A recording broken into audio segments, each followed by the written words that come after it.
What's up guys, it's your boy Dang Bubba, and today we are back with another one. Now I'm going to show you how I took my Ikea desk, and for those of you not familiar with the video that I put up a while ago, I will link it at the end, and I'm going to show you how I made that desk even better. On top of that, we're going to go over my entire gaming setup and everything I use at the end of 2021 heading into 2022. Let's get into it.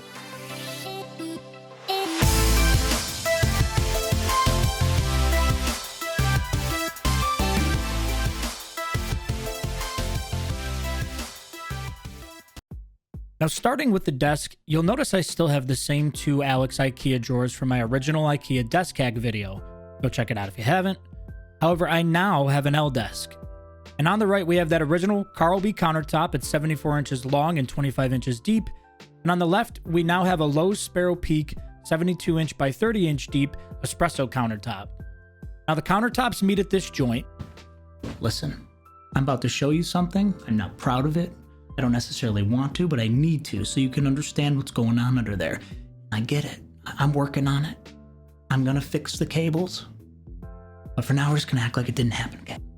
And moving underneath, you'll see my second computer still remains mounted to the desk, slightly raised off the ground. Now peering beyond these cables, you'll see a leg in the back corner of the Carl B countertop.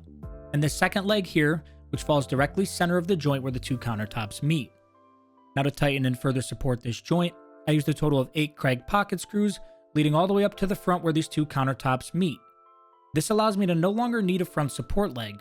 Now up top we have our main gaming rig, an NZXT build centered around an EVGA 3080. I would have really liked to build my own, however card supply has been and still is an issue.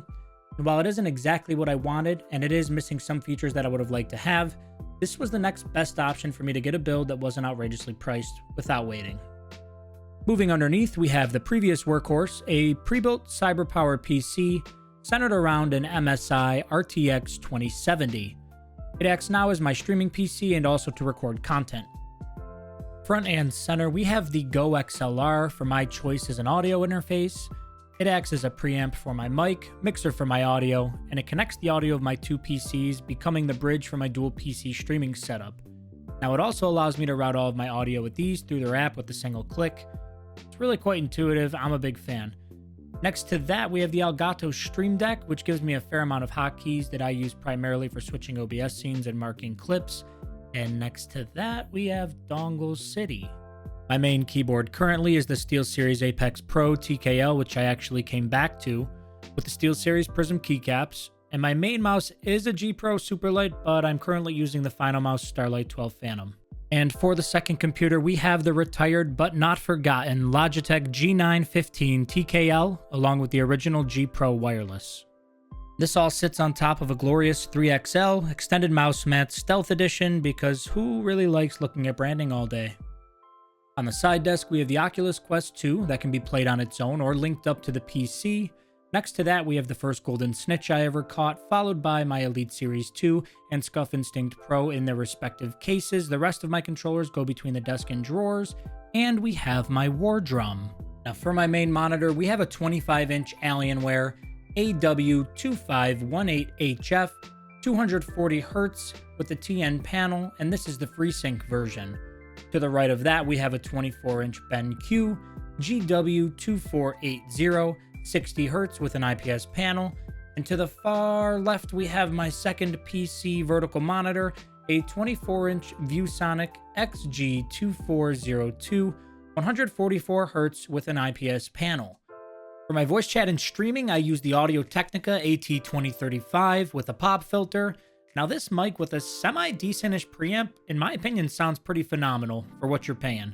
And for my headphones, I use the SteelSeries Arctis 7 wireless headset, which also has a microphone built in for when I don't feel like using my desk mic. For cameras, we have two Logitech C920s, one on a standard boom arm and one on a flex arm. Now these both run to a powered USB hub before they run to the streaming PC, because I am officially out of ports on that computer. Govee RGBIC LED strips run the length of the desk on both the backside and underside. Govee light bars on the rear of my main monitor to throw a hint of RGB to all the sides. And up top we have two Neewer dimmable LED panels. These are connected to the desk with small rig super clamps, and the controller for these falls between my Go XLR and my Streamdeck. Off to the left, we have our 5 Architect lamp that can be swung over, and finally, to provide plugs for all of this, I have 2 18-outlet 3-sided power strips with USB ports mounted to the underside of the desk. And last but not least, we cannot forget about the Tuchus Holster. I went with this Gabrilli ergonomic office chair off Amazon, and the main selling point for me was that the armrests flipped up and it was much cheaper than the alternatives. And that is how we're going into 2022. Guys, thank you so much for watching. If you enjoyed this video at all, make sure you hit that like and sub button. Turn on your notifications. We're going to have some stuff coming your way this year. If there was anything in this video you might want to see more on, drop a comment below.